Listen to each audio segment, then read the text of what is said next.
is this?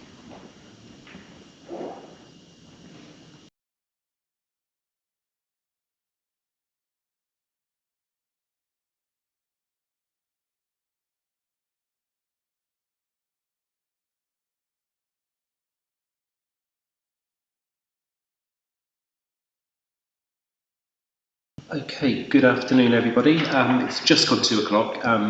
We have everyone we're expecting here, so we'll make a start for this afternoon's Norwich Area Museums Committee meeting. It's Tuesday, the 1st of March.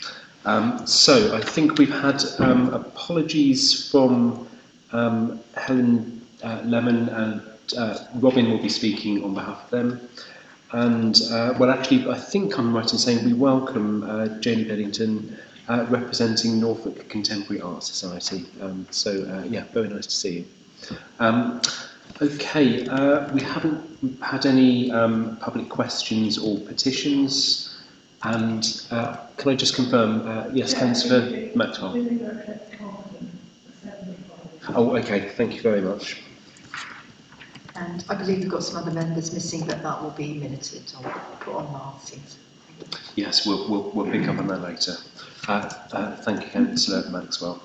I take it there are no declarations of interest, and then we can perhaps move on to item 4, the minutes. Is everybody happy with the minutes that they have in front of them? Yeah, I'll take that as assent.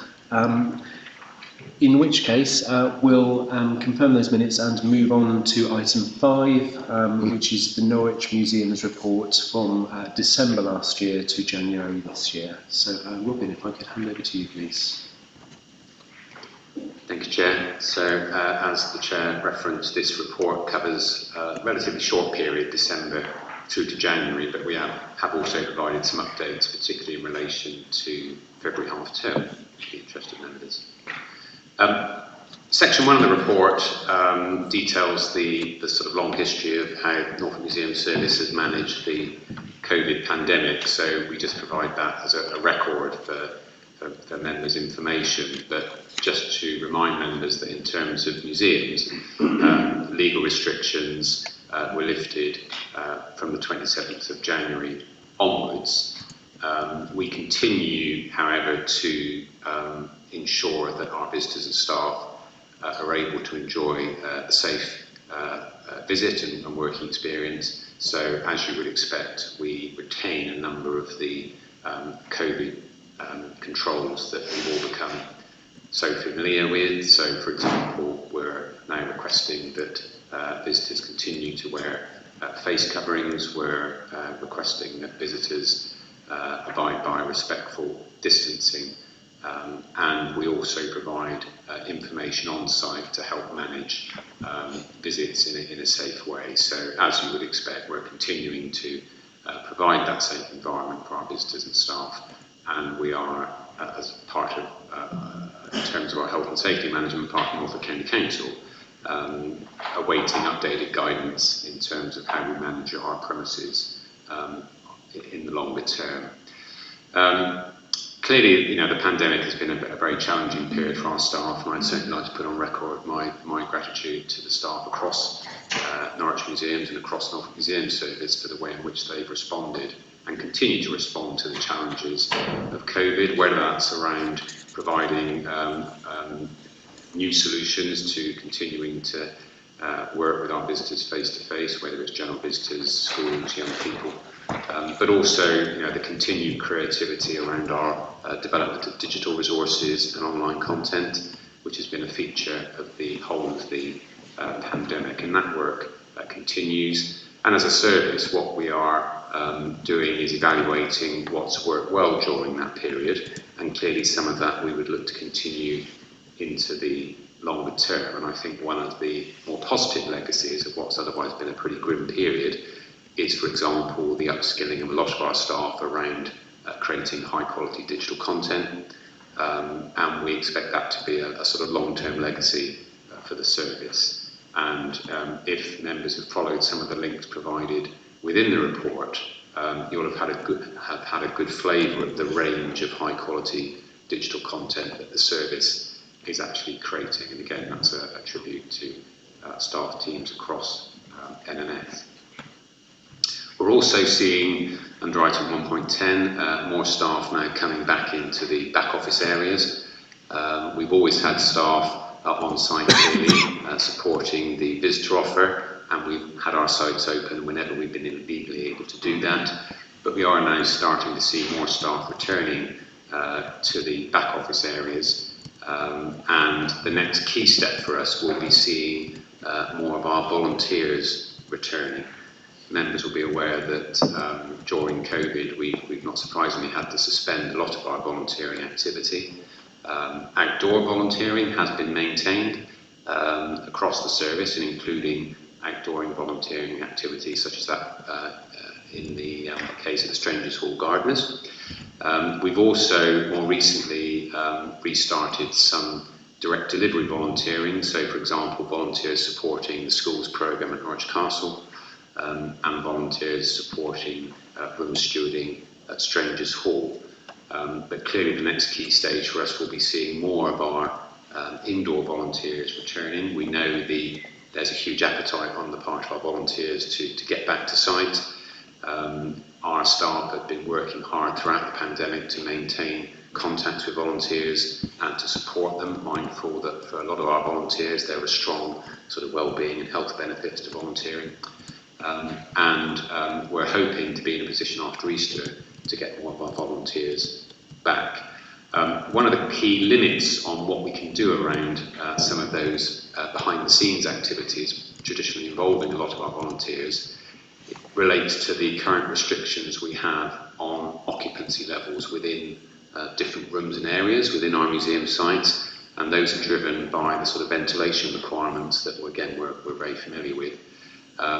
We are doing what we can to improve the situation, and a key tool in helping us do that is the rollout of CO2 monitors across the service, and we've just recently taken delivery of the first batch of CO2 monitors from the County Council's property team, and those will enable us to start actually measuring ventilation levels within a number of our priority areas, and that will hopefully enable us to be confident about reviewing and hopefully increasing some of those occupancy levels, which will then unlock the opportunities around bringing more volunteers back into our sites. So as you'll be aware, for organisations such as museums, often dealing with historic buildings which are quirky and don't have the benefits in most cases of air handling systems, ventilation requirements have been a real challenge. We've done what we can in terms of opening windows and doors, but clearly museums don't traditionally do that because it's not good for the environment and not good for security. So as always, we're having to find a sensible middle way. But we are confident that hopefully as we come out of the pandemic and with improved management information and CO2 monitors, we'll be in a position to get more of our volunteers back after Easter, which will be absolutely fantastic. So I'm happy to pause there, Chair, if any members have any questions on the sort of COVID matters. No, it doesn't appear we have any questions, so Robin, if I could ask you to carry on with the report, please. Thank you, Chair. At which point I'll hand over to Stuart, who's going to give members an update of reopening arrangements for the Norwich museums. Thank you, Robin. We are continuing, it's pretty much as we were at the previous committee meeting, to be honest. We're still using and needing to use our E8 door, which probably means a lot more to us, E8, than it does to you, I'm afraid, but E8 door, which is the door just round to the right-hand side as you come over the bridge. Obviously, this is as a consequence of the Keep project works, and will remain the case for the foreseeable future until we get the main entrance area back again, which I know Robin will probably cover some of that within the Keep update a bit later. So we're having to continue to use E8 and E9 as a way into the building. And we're also still having to use our pop-up catering and retail offers. The retail offer, though, thankfully, as a consequence of a relaxation of the COVID rules, means that we've been able to expand and enhance the number of lines within retail. So our shop, albeit retrofitted within the rotunda, is a much more pleasurable retail experience than perhaps it was previously. So as I say, very much as it was, we've been able to remove the one-way systems from within the museum, which is a welcome addition to the experience, because it means now that obviously visitors can go back on themselves. Norwich Castle is a very complicated building at the best of times, so allowing people to be able to go back on themselves and have that free roam is really important. So the general visitor experience is much more enhanced as a consequence of a relaxation of some of those rules. Just moving on to section 2.2, the castle ceremonies arrangements. Obviously, these are the registry office weddings that take place at the castle. I've just included a table there, which includes the total number of ceremonies since we recommenced in May 2021.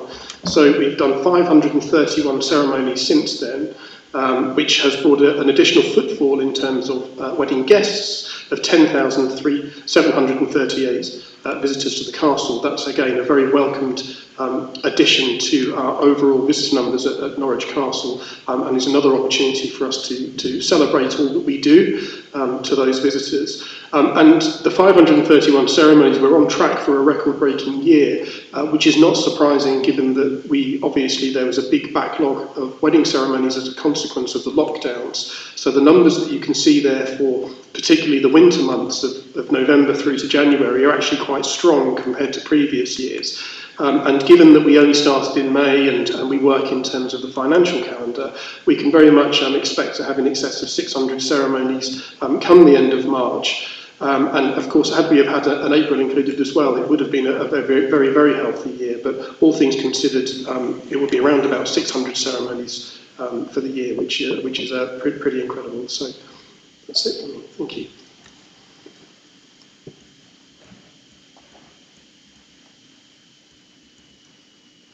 Chair, if I can then pick up section 3, so this is, I'll present this in the absence of Dr. Helen Lunn, who's the Norwich Learning Manager, who's unfortunately indisposed today, and also to share with members the very sad news that Helen is going to be leaving us at the end of March to go on to pastures new. So Helen has been a very effective Norwich Learning Manager, and she'll be a hard act to follow, and will obviously keep members up to date on progress in terms of the next steps with that post. But we have put in place already transition arrangements to ensure that the Norwich Learning team that Helen leads continues to be supported. So our learning managers covering the other parts of the service will be providing that direct professional support to the Norwich team in the months when we are without a Norwich Learning Manager. So this would have been Helen's final Area Museum Committee, and she did ask me to pass on her best wishes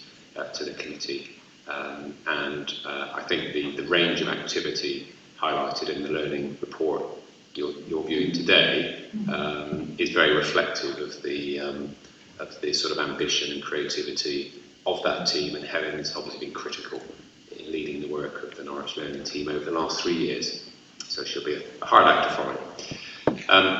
Within the report, you've obviously got information about a lot of the different formal and informal learning activities taking place across the Norwich sites. In terms of schools, I think we've all been really encouraged by the level of demand from schools, and we're fully booked for the rest of the spring term, which is absolutely fantastic. And I think it's fair to say as soon as schools were able to revisit, they were very anxious to do so, whilst we continue, as the report notes, to provide digital resources to schools. What we have seen absolutely in Norwich, and reflecting what we're seeing elsewhere across the service, is a really strong appetite for schools to actually get back to visiting sites, which is what, that's what it's all about. That's the USP that we have, I think. The fact that schools can come to our wonderful buildings and explore our collections and engage with our expert learning colleagues. So I think it's fair to say that as soon as schools have been able to make visits, they've been on the phone and wanting to book them. I think that's extraordinary considering how challenging it must be just to open the doors at a school, let alone be thinking about making visits to other locations. But I think it underlines the value that schools place on making those visits outside the classroom. And I think particularly when a lot of children have been initially locked down at home and then obviously needing to stay within the school environments, the value of those outside visits has never been greater. And we've seen evidence for that across the service, particularly in Norwich, and high level of demand from schools to come back to site. And we've seen pretty much full booking of all of the schools' programme across the service, both in the autumn and spring term. We had a few bumps along the way with Omicron, not surprisingly. The schools' offer was maintained, but we were having a number of schools that were cancelling at short notice, but the team managed that successfully. And it's really pleasing to see the strong level of demand for the programme. And as Helen mentions in her report, we're continuing to see those old faithfuls of Romans and ancient Egyptians featuring strongly in the bookings. We've also seen strong levels of demand from schools for Strangers Hall, which is really encouraging. And the schools team have developed some really interesting offers that play to the strengths of that fantastic building. And we're also building the school's offer at the Museum of Norwich, mindful that the layout of the Museum of Norwich is always a little bit more challenging in terms of supporting school visits. Helen has provided information as well about the school's digital offer. I think increasingly we're seeing schools using that as a supplement to a physical visit as opposed to a substitute for a physical visit. But that's great. Those resources that have been created, those digital resources, will be with us for the longer term and provide additional value to schools when they're preparing for their visit or following up after the visit itself. Section 3.3, you've got some information about the different parts of the wider visitor programme. Christmas wasn't quite cancelled, but it was certainly hit by Omicron, I'm afraid. And whilst the team had put together a really good Christmas programme for general visitors, needless to say, we didn't see huge numbers of visitors, but those visitors that did come in were certainly making the most of the events that were on offer. And the learning team were also working with others across the city as part of the Christmas Crowns Trail, really promoting people coming into the city to explore, particularly in our case, the story of Henry I coming to Norwich to celebrate Christmas in 1121. Helen has included in this section also a quick update on February half term, which is obviously relatively recent. And the February half-term programme was linked into the very successful Textile Treasures exhibition in the Timothy Gurney Gallery. And certainly Helen was very pleased with the numbers of visitors that came to the site and also the level of engagement of visitors with that half-term programme. So really positive feedback from the learning team for the February half-term events, and I think as Stuart will mention a bit later, that's sort of reads through into the good numbers of visitors that we saw on site during that period. Section 3.4 highlights some of the Norwich-specific work that's being done as part of the Kick the Dust Norfolk programme, which is our project engaging with young people aged 11 to 25, with a particular focus in most project activity on ages 16 to 25, but including, as referenced in this report, activities like the Saturday Art Lab, which are focused on younger age groups. But again, in the report, you'll see a range of Kick the Dust activities that have been offered in Norwich to young people. And I draw your attention to the castle curators item on page 18 of the report pack, which is a really successful project involving young people engaging at a really high level with the service and getting a chance to genuinely shape the Norwich Castle redevelopment project, and also get a chance as part of that to have a hard hat tour of the site, and coming up have a visit to the British Museum, where they're going to meet curators and explore some of the behind the scenes wonders of the British Museum. If you haven't had a chance to do so, I'd urge you to follow that YouTube link at the bottom of page 18, where you can hear the young people themselves talking about their experience of that project. So that's a group of young people facilitated by Rachel Daniel, our Kick the Dust project worker, who's spoken to previous meetings of this committee, working in this case with the project curator, Andrew Ferrara, and having a really high level experience, I think, and also having the opportunity to shape the project. Christmas seems quite a long time ago now, but it's obviously within the purview of this report. So item 3.5 is a reminder of the wonderful Christmas light projections that members, I'm sure, enjoyed, projected up onto the west wall of the keep, and featuring the animated story of Henry I's royal visit to Norwich as part of the Castle 900 celebrations.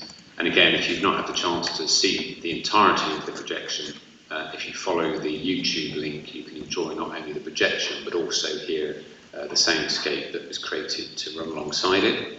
And if you had been on site viewing the projections in real life, you could have downloaded that soundscape through a QR code.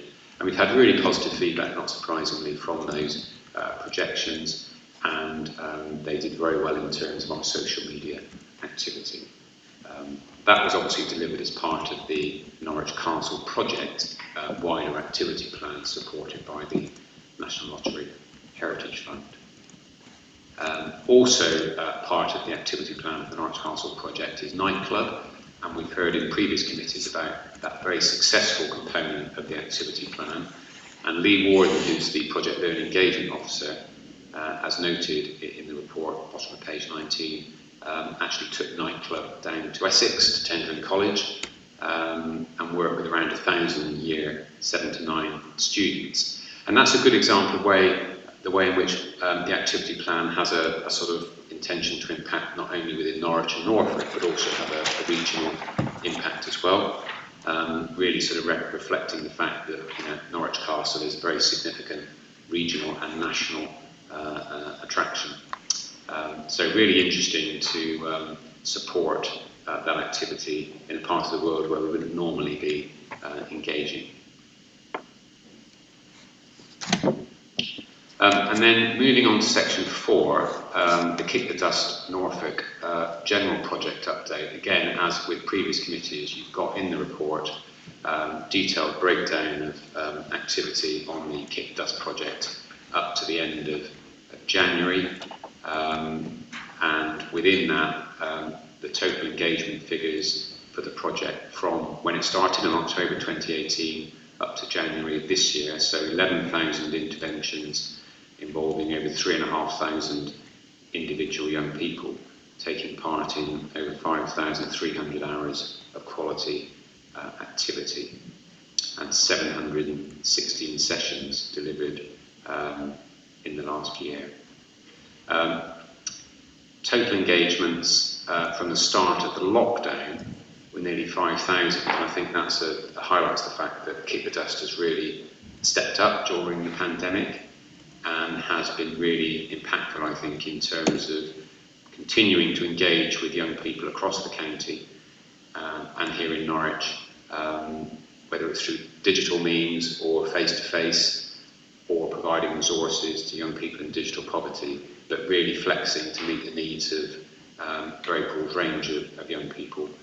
And we've obviously had presentations at previous meetings of this committee, but that is a project that continues to go from strength to strength, and the partnerships that support it, including the key partnership with YMCA Norfolk, remain really strong. It's not just a project there, as members are aware, engaging and supporting young people. It's also about NMS itself, developing the way in which it works with young people. And included in the summary, figures showing that we've had nearly 250 staff take part in Kick the Dust training, and over 140 of those training opportunities took place during lockdown. And the impact of some of that training then carries through to the evaluation data that again features in this report, which highlights the fact that young people's experience when coming into our sites is very positive. And members, I'm sure, are very familiar with the data that Kick the Dust is generating now, but on page 24 you've got those key evaluation percentages, and this is coming from feedback from young people participating in the project. 90% of young people said they learned new and interesting things about heritage, 81% said they'd be more likely to become a volunteer, 96% said they felt welcomed and respected by staff, and 78% said they found heritage more relevant than before embarking on their engagement with the project. So, as always, an impactful project, the data is there to support that. And what we're now doing is looking ahead to the future of this project. The Heritage Fund funding comes to an end at the end of November 2022. So we're looking at a number of different ways in which we can maintain the momentum of this project and secure additional funding to support that. So yesterday, for example, I was in a meeting with YMCA colleagues from Leicester who are also leading on a Kick the Dust project funded by the Heritage Fund, and we've been encouraged by the Heritage Fund to talk to them about the possibility of submitting either 2 complementary or 1 joint further bid to the Heritage Fund. So that's one way in which we're looking to secure the future of this programme. We're also actively talking now to colleagues within public health and within children's services within Norfolk County Council around commissioning to support Kick the Dust activities, which in terms of areas like the mental health and well-being of young people have clearly got demonstrated impact. So early days in our fundraising programme, but we're very much committed to maintaining momentum with what has been a really strong project. Committee members have met some of the trainees and young people participating in this project, and just a reminder that we currently have a number of young people engaged with Kick the Dust funded bursaries. So we've got 3 Kick the Dust bursaries running across the service at the moment. We've also got young people from the programme now actively involved with the project steering group as young ambassadors and young people's champions.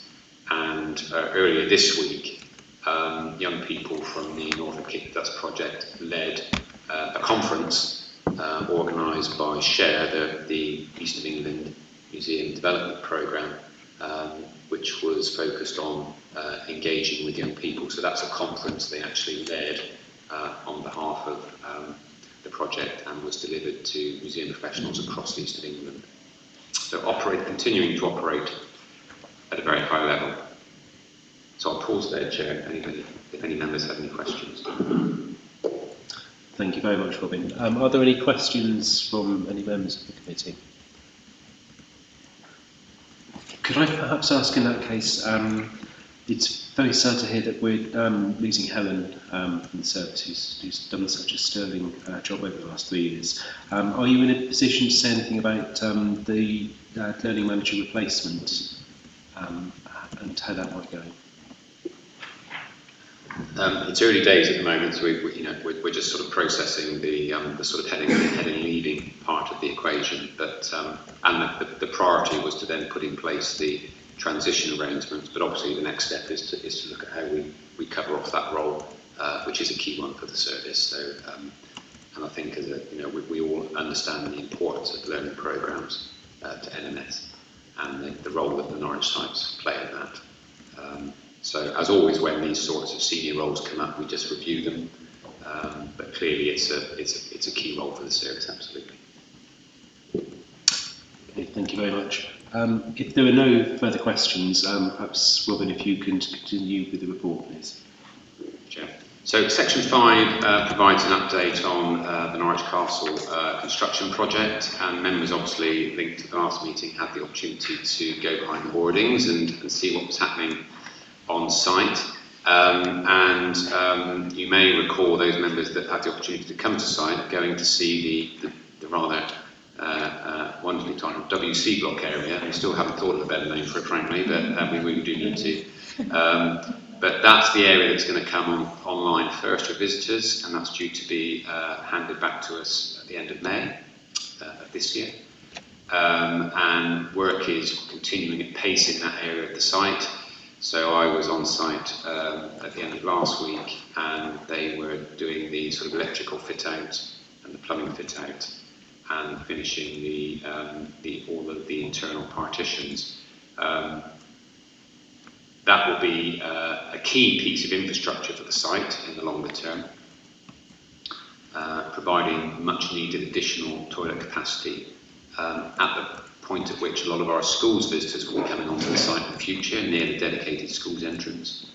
But also what it will provide is a changing place, and that's going to be a really key addition to our sort of vision of making the castle site as fully accessible as possible to all visitors. So that changing place, I think, will be a really significant addition to the visitor offer at Norwich Castle. So WC block work going well, and we're expecting that to be handed back, as I said, at the end of May. In the keep, a lot of work's been going on preparing the slightly less glamorous sort of footings and piling areas, ready for the ordering of the main structural steel work.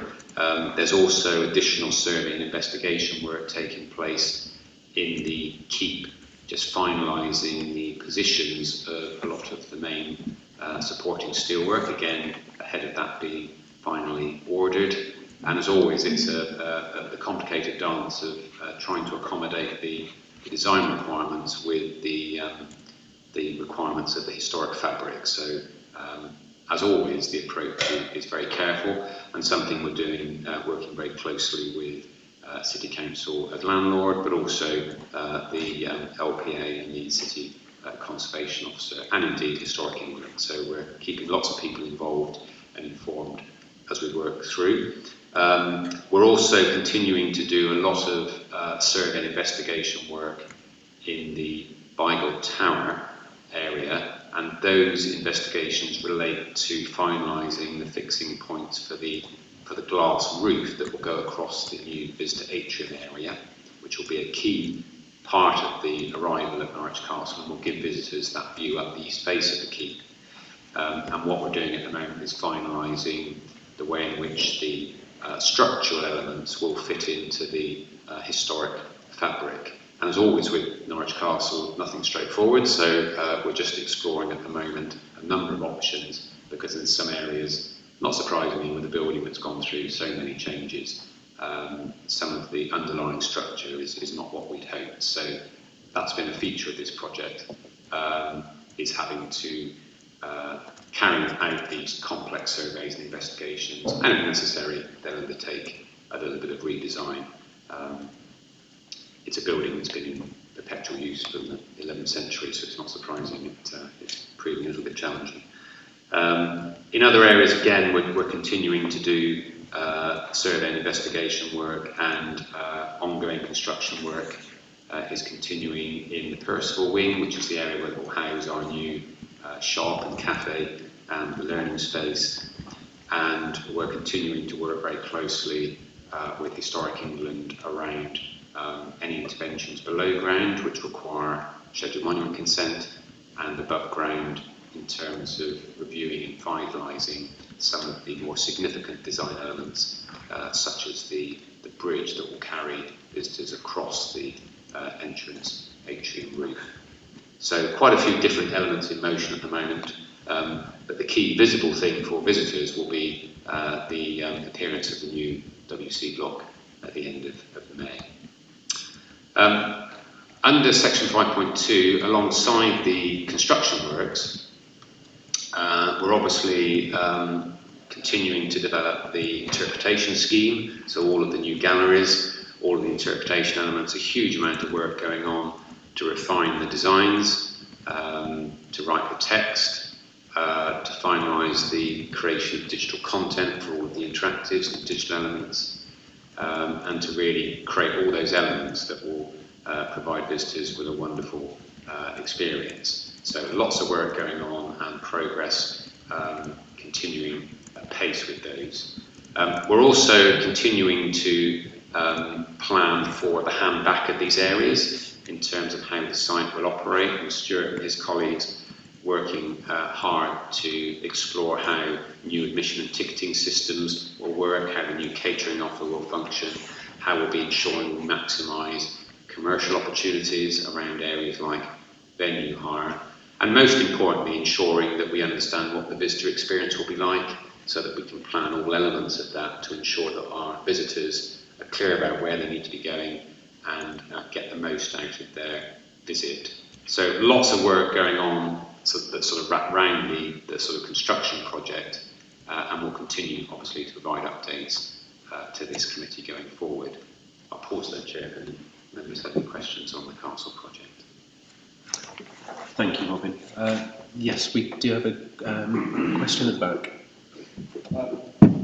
Chair, if I may, could I just go back to the kick the dust item earlier? I should have stuck my hand up, so I do apologise for that. Absolutely fine, yes. I would just like to congratulate the staff and everybody that's been involved with that project over the last 3 to 4 years. I think it's been an absolutely fabulous initiative, and it's made a real difference to the lives of so many young people.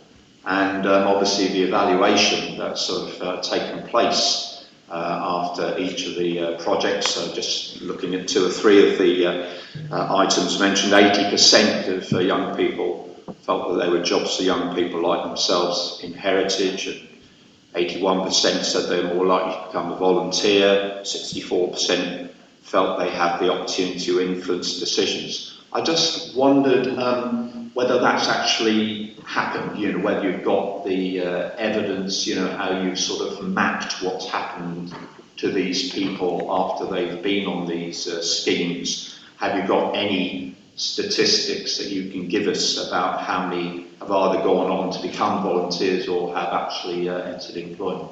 Thank you, Chair. Yeah, very, very good question, thank you. And we are doing sort of tracking of individual young people, obviously within the limitations of GDPR, etc. But and we could certainly come back to this committee with some more information on that, if that was useful. The project coordinator, Christine Morriston, has always been really clear about the value of actually tracking individual progression of young people, and that's really at the heart of Kick the Dust as a project, where the intention always was that young people would have the opportunity, if they wanted to progress, you know, and the model of player, shaper, leader, which is the structure that sits behind Kick the Dust, assumes that for some young people they have that initial interaction, maybe participating in an event. They then have the opportunity at shaper level to get much more involved in planning, perhaps a project activity, and then at that leader level, a chance to really develop their employability skills, to participate in really significant project activity, to get involved with managing the project itself through the steering group. And we have been able to, and also in some cases then go on to secure paid traineeships and bursaries within the programme. But we have also seen a number of young people then move into volunteering, and a number of young people then secure paid employment outside of Norfolk Museum Service as a direct result of this project, or gone on to further education or higher education. So we are doing that tracking. That's certainly something the Chair will come back to a future meeting with a bit more information on. Thank you. But it is really important, and as we argue the case for further funding, it's being able to sort of demonstrate that impact on individual young people, and demonstrate that young people do have that opportunity to develop their experience and skills through, in some cases, a long-term engagement with the programme. Thank you. Thank you, Robin. I certainly think we'd appreciate seeing any of the tracking data if that's available. Councillor Graham. Thank you. Just in response to the extra tracking and monitoring you're going to be back to us, I wonder if that will include the involvement of people from ethnic minority backgrounds, so we can see how well they're represented. Absolutely, and we are sort of tracking those levels of participation during the project, and there are some sort of headlines provided within the very sort of top level summary you've got within this report. But again, that's something we can certainly report back on. Yeah, thank you, Chair. At which point, Chair, if I'll move on to section 6. And just to provide members with a quick update of activity outside of Norwich Castle. So within the report, you've got information in section 6.1 about the broad range of activities taking place at the Museum of Norwich with a dedicated staff team, a wonderful museum, and as always, the Museum of Norwich very much embedded in its local community.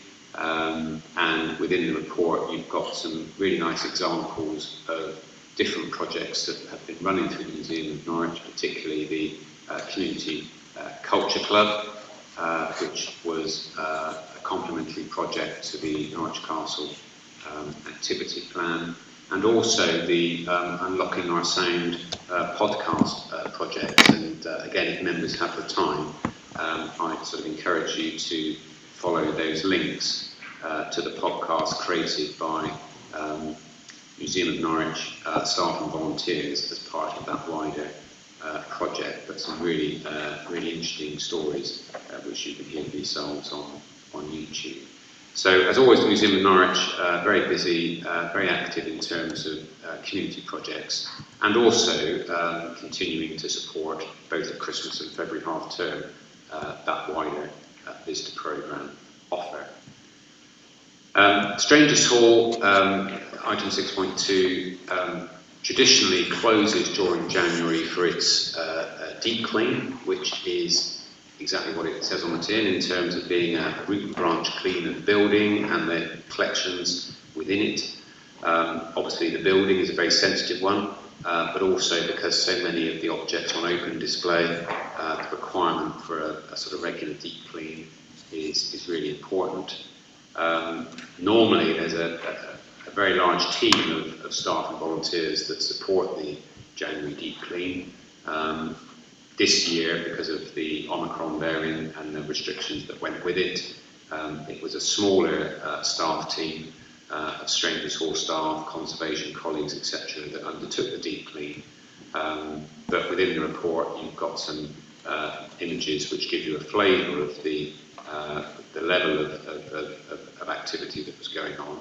And the story was actually picked up in a nice piece in the Eastern Daily Press, and again you've got the link to the online article for that piece. Included within that article was interesting discussion about one of the risks that have come out of lockdown for museums around increased levels of pests within museums. We obviously have an ongoing risk about pests of all shapes and sizes within our museums, and it's something our collections teams are continually monitoring. But COVID, with the extended periods when sites were shut up and there wasn't the sort of movement of staff and people and the movement of airflows that goes with that, we have seen at a number of sites an increase in the level of pest activity. And again, our conservation team are very alert to that and have been taking sort of action to mitigate the impact of it. But that was something that was picked up in the EDP piece, and obviously the deep clean is a really positive story in terms of minimising that risk. But that does seem to be one of the sort of legacies of COVID, and we've seen it in a number of our more at-risk collections, and our collections teams across the service are very mindful of it at present. So I'll pause there, Chairman. If any members have any questions on Strangers on Museum of Norwich, happy to answer them, of course. Thank you, Robin. Are there any questions on this part of the report? No, in which case, Robin, if I could hand on to you to continue the report. Thank you, Chair. In which case, I'll hand over to Dr. Francesca Banker, who's going to introduce the next section of the report. Thank you. Yes, just to summarise what the joint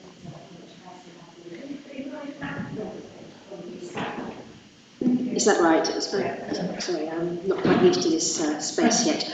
I'll just summarise what the curators at Norwich Castle have been up to over the last couple of months.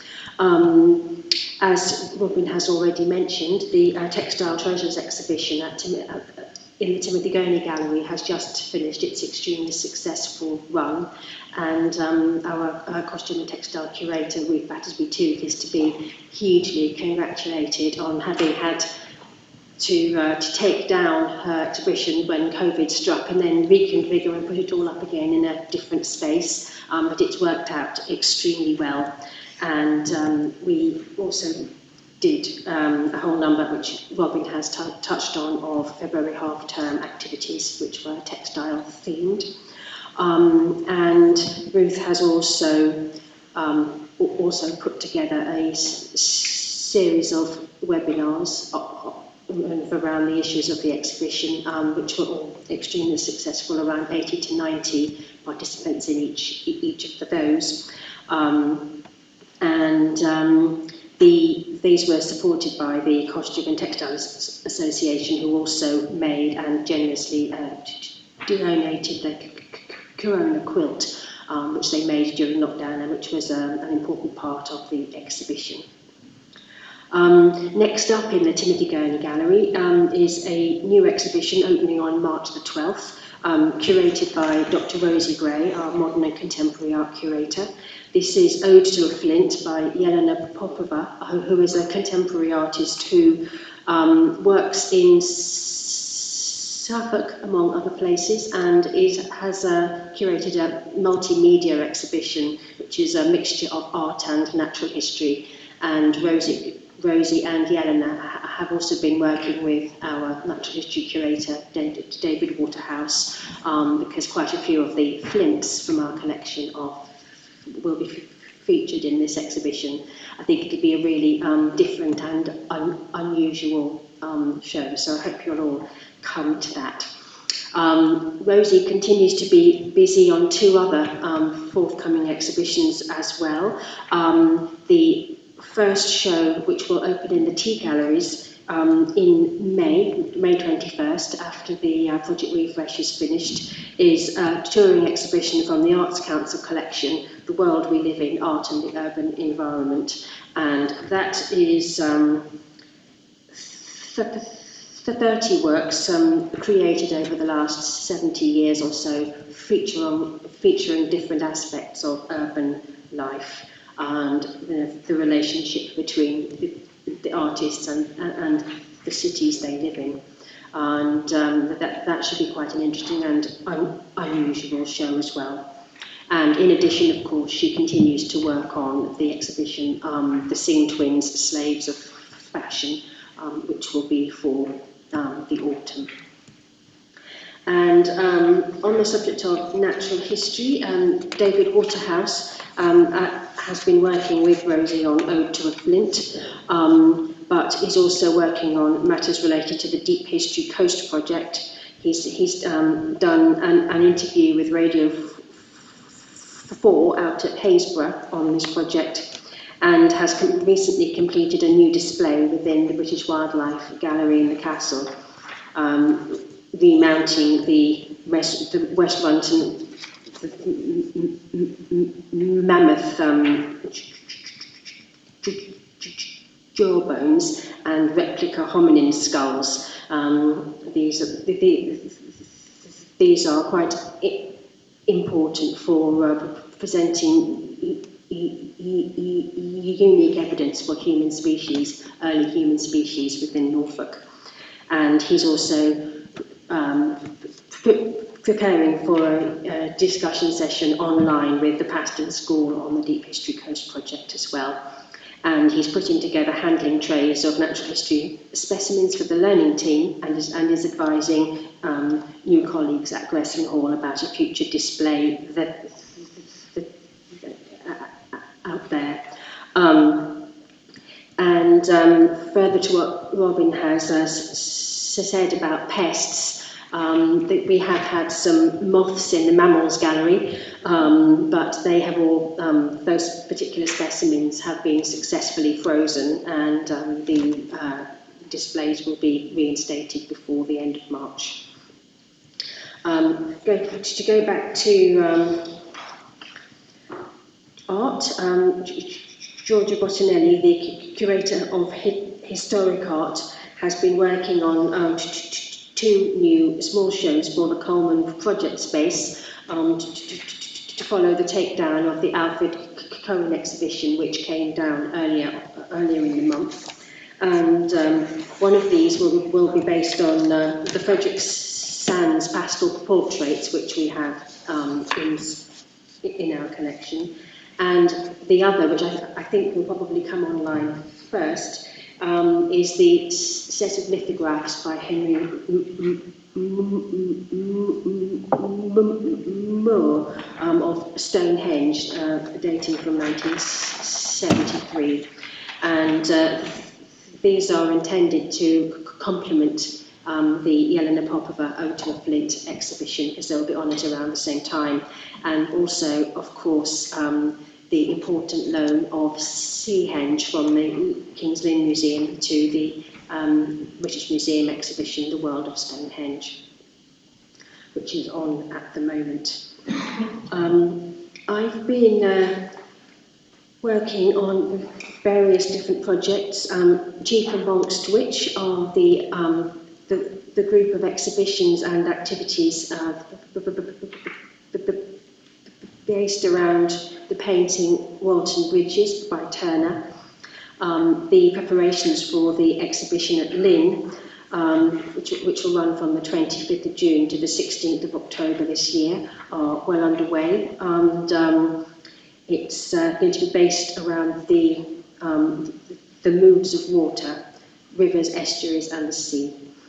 And this will feature the Turner complemented by works from Norwich School artists, both oils and works on paper from our collection. And in addition, I've done a couple of different activities. I put an online exhibition on Turner and the Norwich School on the Art UK website just before Christmas, which you can see the link here. And a couple of weeks ago, I did a talk for a Norwich Community History Club, which was great fun and seemed to go well. And quite a few of the crowd, it was a capacity audience of 30, and several people had never been to the castle before, but they expressed a wish to come after they'd heard the talk, so that's good. And in addition, we did an art workshop in December with the Kick the Dust leading, which was for children, a mix of looked after children and the Museum Club art group. And again, this also seemed to go well, and several of the children who had not previously been members of the Museum Club said they wanted to join. So that kind of suggests that the painting had assisted them to engage with art. What they were doing was kind of, rather than just drawing and painting, they were working in 3D, making models as well, and so it brought the painting out to life for them. Finally, the 2 months isn't all that long, and so it can actually sound as if no one's doing very much work, but everybody is working hard. I haven't said much about Tim Pestle, our curator of archaeology. That's because he continues to work extremely hard on the Norwich Castle Keep project. He's done a hugely wide range of work necessitated by this project, a combination of planning approvals, getting archaeological permissions, and developing the interpretation for the new gallery. And he's also helping with the curation of the new prison displays and reinstalling the Boudica gallery as well. And finally, Kate Baxton, the Regimental Collections Curator, has almost completely finished her installation of the new store for the Regimental Museum, and she's hoping by the end of the month to have finished everything. And in addition, she's also working on a complete update and reorganisation of the website, her website as well. So that's keeping her busy. And I think that's it for now. Thank you.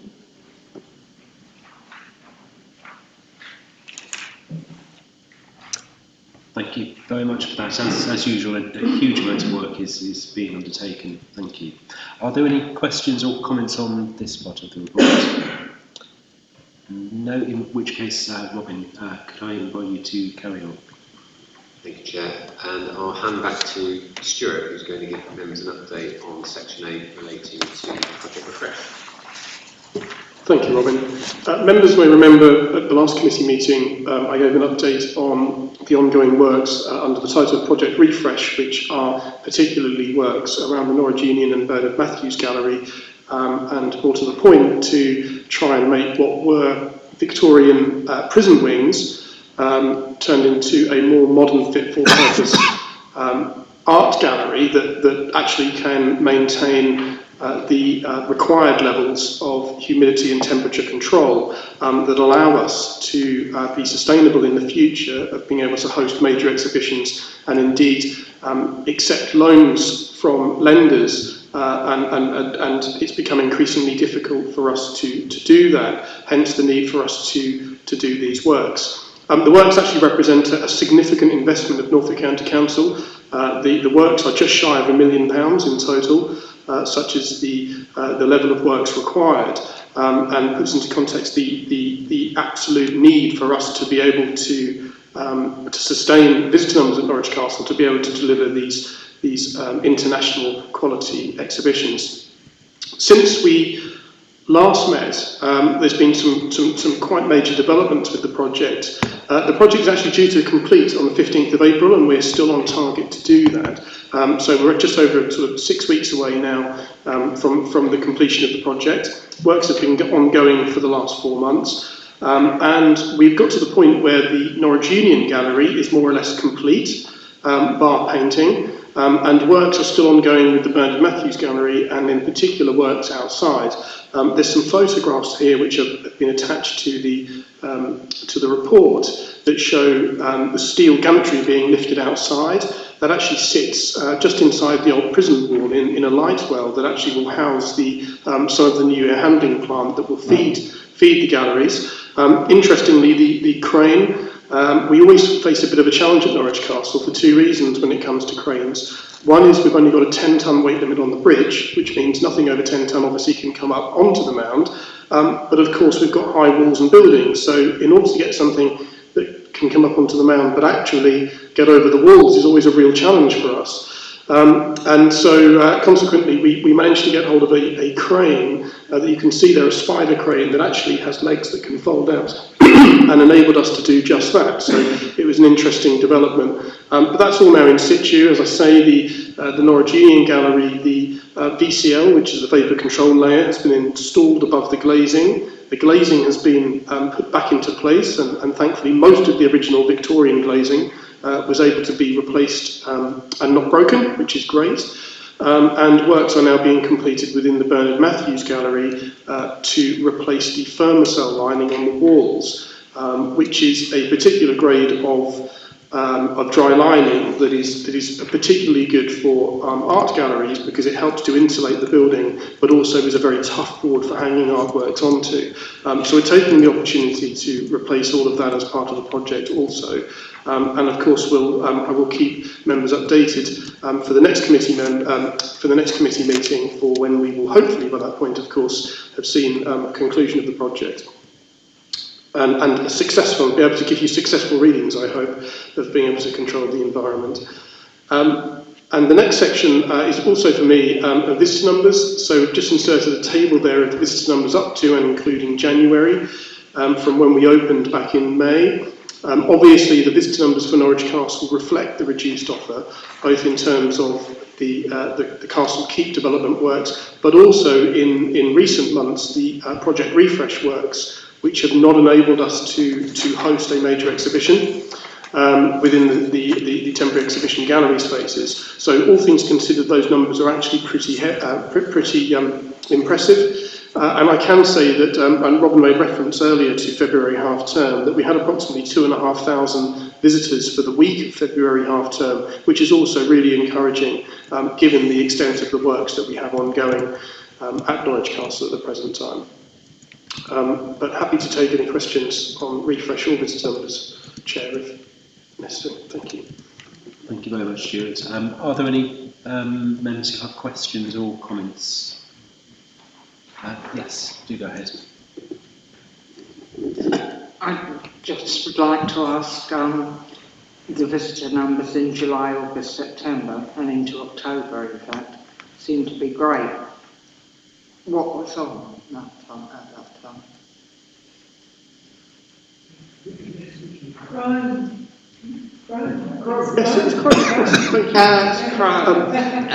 Thank you. Yes, Chrome exhibition, but also we also, during the summer months as well, our education department, when they're not dealing with school groups during term time, put on excellent activity plans as well for school holidays, which would have represented a significant footfall.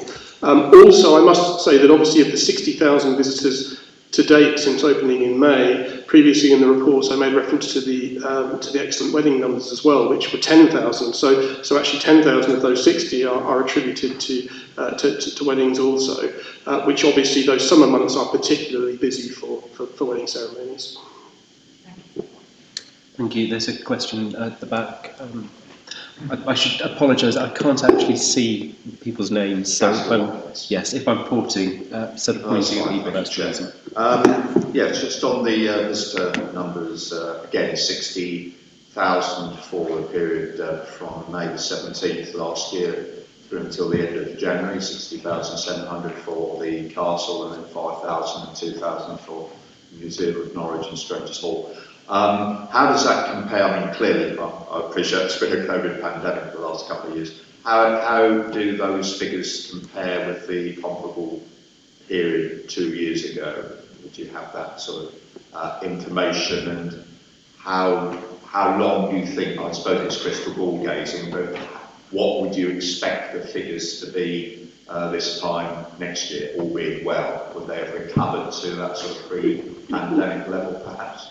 I don't think by this time next year, because of the programme of works with the Keep project, it's the coming back online of the Keep that will be significant for us in terms of increasing the visitor numbers significantly. What I can say is that and for us it was a bit awkward because the timing of the closure of the Keep project and the associated works was very closely aligned to when we went into lockdown for COVID. So all of the figures really previously were pre-project and pre-COVID, and we sort of always sat around the 200,000 mark for Norwich Castle. In fact, our busiest year, our record year, was 2,222 visitors, which was the year that we had. It was 2017-18, the year that we had the Nelson exhibition, and Rembrandt. Apology, So next year, because we're not looking until sort of probably autumn next year to get the Keep back online, we expect visitor numbers to increase on the back of the fact that people are becoming much more relaxed with COVID and relaxation of rules. So I would expect us to have a marginal increase, probably somewhere between 10 and 20% on these numbers. But when we then have the post-Keep project, with our business planning, we're expecting to have in the region of kind of circa 300,000 visits. So that's what we're planning on. So it's a significant, even sort of post-Keep project, we're talking about a 30% uplift on our kind of record-breaking year. So it's a significant uplift. Thank you. Thank you for that, Stuart. Councillor Ward. Thank you. Just a general question, if I may. prior to the renovation, we had in the basement a good little display on the history of the prison. Is that going to be reinstated when everything's finished, please? What we're working on actually is we've got a longer term plan for telling the prison story of Norwich Castle, which is significant, bearing in mind that in Norwich Castle's long and illustrious reign over the best part of 1,000 years, it was a prison for the majority of that time, medieval before Victorian. So it's absolutely a story that we want to tell. In the short term, we're telling it in two ways. We're having within the rotunda a prison case dedicated to telling prison stories, which is an ideal place to tell them from, because you're in the middle of what would have been the prison wings and the governor's house, to be able to actually see and make sense of that Victorian prison. We're also, at this moment in time, working on a much more enhanced dungeons tour, which will incorporate, and by the way, looking to significantly increase the numbers of tours that we can put on during the course of the day, which will also pick up the prison stories as well. So by using more modern interpretation and things, we're actually looking to give that a really, whereas before the dungeons was effectively a blank space that relied on interpretation, we'll of course still have interpretation, but we're actually looking to recreate prison cells within the dungeon tour, within those areas, including kind of turnkey offices, and really trying to give an experience, an immersive experience of what it would have been like to be in both medieval and Victorian prison at the castle. So in the short term, that is, long term, it's something that we absolutely want to do more within the castle as part of one of the gallery spaces, but that's part of a more kind of longer term plan once we've got the key project out of the way and actually can start sort of developing other spaces in an organised fashion. Thank you. Thank you very much. That does seem really interesting. If there are no other comments or questions, Councillor Maxwell. It's not a comment or a question. It's just something about me. Is that all right? I'm not seeking re-election. This will be my last attendance, and I just want to thank everybody. I was elected in December of 2012. And while I was waiting to go and get my credentials, I bumped into a young chap who'd recently come over here. And I sat talking to him, and he turned out to be Steve Miller. And he said, "Are you just starting here?" I said, "Yes." And he said, "I wonder how it'll go." And I've been delighted to be on this committee all the time I've been here. But there's been some tough times. You've had a lot to deal with, and you've got my complete and utter admiration. Even better when I found out that Robert was a Meatloaf fan. So I just want to thank you. And just to give you a little surprise I got when I was Lord Mayor. It was the same year that we had the Nelson exhibition. I came 11 times. And we were walking around, and my other half said to me, he said, "You don't take being Lord Mayor very seriously, do you?" And I said, "No, it's great, I love it." And he said, "You are a bit important." I said, "No, I'm not, it's just me, you know." But you come and look at this, and on the wall was a letter from Nelson to the Lord Mayor of Norwich. And he said, "Now tell me you're not important." You know? But I'm going to join Friends, so make sure I can come and see everything. I've so enjoyed it. I really enjoyed the Kick the Dust because I was able to give talks to them. They were doing something from 1957, and there's not many people here that were alive then, and making dresses, and I could show them what we're doing.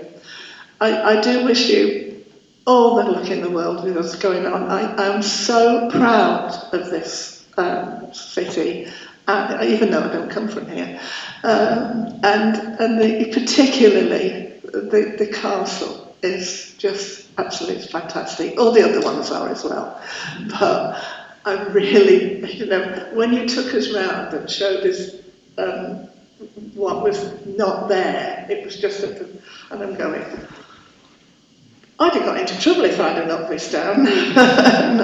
So I will be seeing you at some time. But I do wish everybody here all the luck in the world, and carry on with the good work. And thank you very much indeed. Okay.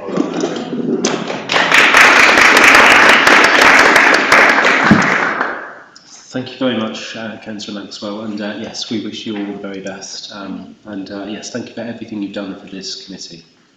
Councillor Graham. Sorry, I'm not sure I want to follow that, but I did have a question about the prison stories. And it was just about the stories of in prison. There's life in prison, the University of Crime, but I wondered if it might also include stories about what people did to get into prison, because often it was so little. I've just been reading Tombland, and I just want to know more about what happened to people when they got caught dissenting and demanding a say. Yeah, absolutely, yes. It formed a big part of our original kind of dungeon tours and things anyway, but absolutely, yeah, there's some pretty sort of horrid stories of you know, people being, as you rightly said, you know, incarcerated for what by modern standards would be petty crime, you know, barely a slap on the wrists. People were deported to Australia for minor crimes. You know, it was a pretty. I think Norwich Castle, generally speaking, it's something that I've worked there for 12 years now, and one thing that you sort of have to get used to is the respect for the building. It's now a wonderful place to visit and full of laughing families and children and everything else, but actually also there's a real kind of dark history to Norwich Castle, but you have to kind of respect it, and the fact that many people, many murderers, many people that were hung at Norwich Castle are buried actually within the floor of, you know, of Norwich Castle, and so it's a funny place to be on your own at night time, I'll put it that way. But absolutely, no, as part of those the prison stories, both within the Rotunda and as part of that enhanced tour, will absolutely include all of that. And as I say, we've got kind of longer, we absolutely must, in terms of the sort of medium to longer term, address the prison aspects of the castle in the way in which we tell that story, in a much more enhanced fashion. But it has to be a bit down the road, because obviously and we recognise that, but with the disruption of taking it out of the keep, and not then telling the story within the keep. So we have to kind of wait a bit further down the road to get the keep bit finished, to allow us to not cause even greater disruption to the museum, so that we can kind of phase it in an appropriate fashion. So as I say, that case within the Rotunda will be a kind of a halfway house to telling that story within the general museum, but absolutely with a view to really telling the story later on. So yeah, I hope that answers your question. So. And a little of the stories of prisoners is also told in the Museum of Norwich at the Bridewell as well, of course, that kind of aspect of it. Yes, question over there.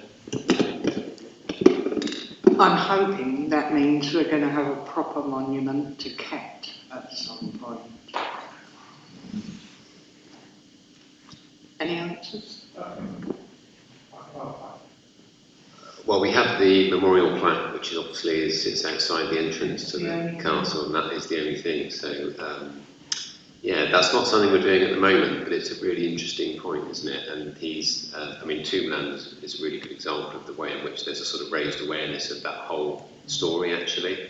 And it's a really significant part of the history of that building. But we, absolutely, and we are making sure we protect the plaque very carefully. Yeah, that's a very interesting point, actually, but it's not something we're directly doing as part of this project.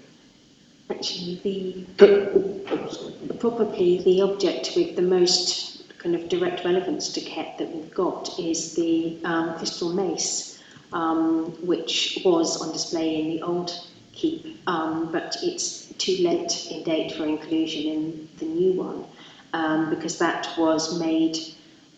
So the story goes that was kind of donated to the city by Augustine Stewart in thanksgiving for putting down the Kese rebellion. So it was a kind of ironic kind of Kese-related object.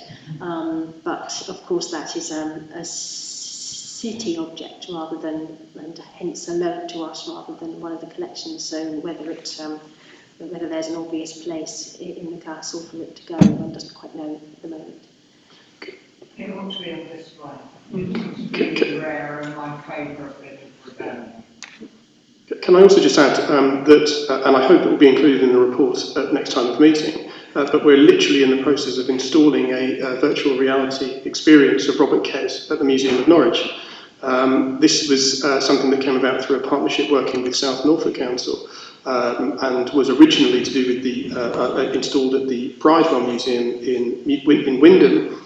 But this is a totally immersive experience where you wear a headset and actually you see and can turn, and you see Norwich in its heyday in the 16th century with Robert Kese, and actually tells that whole story of the battle and everything before and after. So that's going to be a really immersive experience that we hope will be online probably within the next 6-8 weeks. Thank you very much. Councillor Graham. I wondered if we know if the Oak of Reformation is still standing and if it might be a place for commemoration or events of some kind.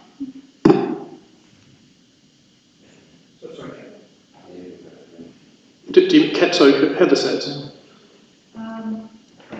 I think the Oak of Reformation, where he held his trials and all sorts of things happened, would be on Household Heath.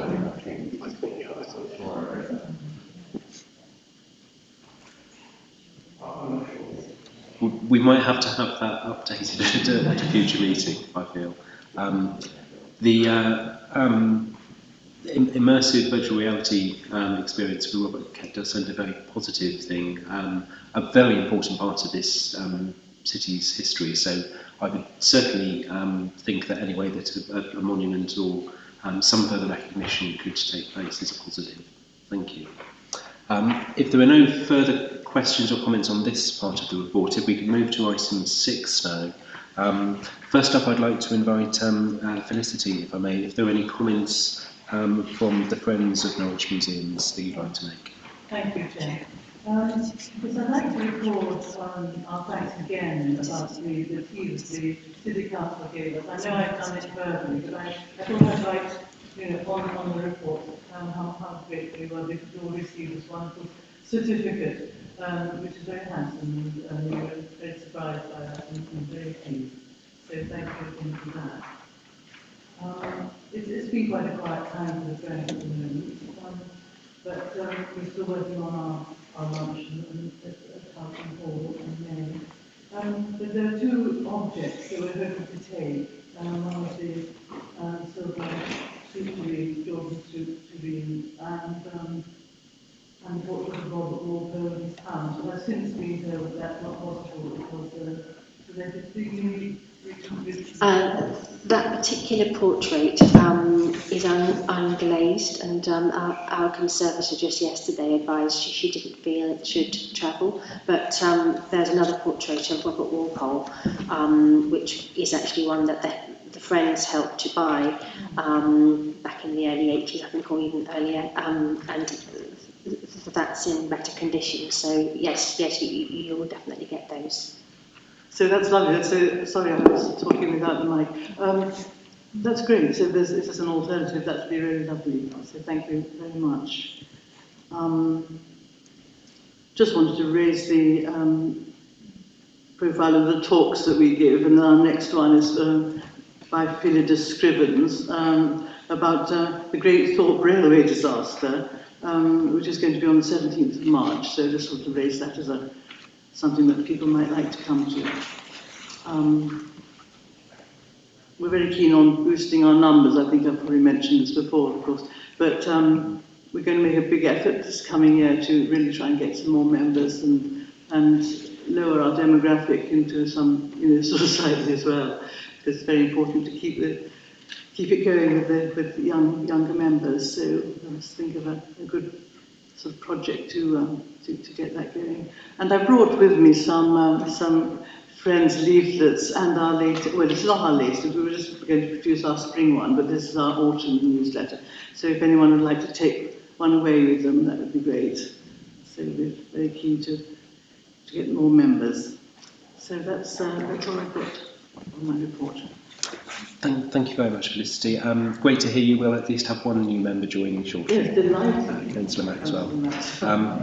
Could I also just say, in terms of the certificate, it was a wonderful thing that was designed by the Museum Service. So thank you very much for having done that. Could I perhaps invite Janie, if you have any comments you'd perhaps like to make on behalf of the Norfolk Contemporary Art Society? Thank you. Obviously, I'm only representing Danusia, who normally reports here, but I was lucky enough to go on the hard hat tour of the Keep, which was amazing. So I did report back to the Contemporary Art Society on how exciting the prospect of the new Keep will be. And we wish you all the luck with it and just hope it carries on the pace it's doing. We continue to work closely with Rosie Gray, who curates the modern and contemporary art collection, and we are continuing to financially and support her on the Sing Twins, and we'll continue to support her with talks. And with Amanda from EAF, we have close connections. Like the museum services, we are gearing our talks and our efforts towards the younger cross-section of the community since COVID. We're trying our best to involve younger artists and students interested in art who are having a bit of a hard time. So this year, most of our efforts are geared towards the young people, and we have a string of talks which we're holding at the newer which we're trying to attract the art students to come along to. So we've got a busy programme, and we'll continue to support the castle wherever we can. Great, thank you very much for that. The final item we have here, item 7, is the schedule of meetings for the next civic year. This is on page 3 of the report. We'll just note this, if everyone's happy with this schedule, that's what the meetings will look like for the next civic year. If there are no further comments or questions, Robin, thank you very much for your report. Francesca, thank you very much, and Stuart as well, for what you presented today. As usual, there's an immense amount of work that's taking place, yes, we just commend how much you're able to achieve and the quality of it, so thank you very much. And that's everything for today's meeting, so I will close this meeting now.